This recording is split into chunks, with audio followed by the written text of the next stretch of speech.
Zifuatazo ni njia za kukusaidia kuweza kuacha punyeto kabisa. Utaacha kabisa.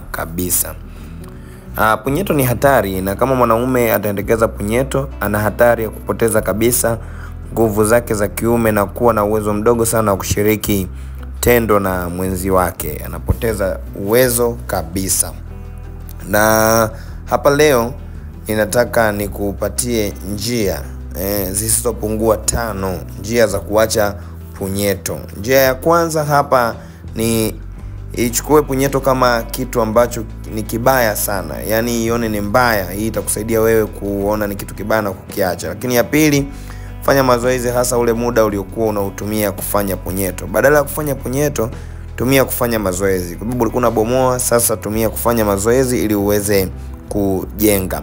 Lakini njia ya tatu, acha kuangalia picha za ngono. Watu wengi wamejikuta wakiangalia punyeto muda mwingi, wakifanya punyeto kwa sababu wanaangalia muda mwingi picha za ngono, na hii inawaletea shida sana. Lakini njia ya 4, punguza kukaa peke yako. Wakati mwingine unapokaa peke yako, mara nyingi inakupelekea wewe kuwaza kufanya punyeto, na hii inakuwa si jambo salama. Lakini njia ya 5, jitahidi kula vyakula vinavyojenga afya ya mwili wako.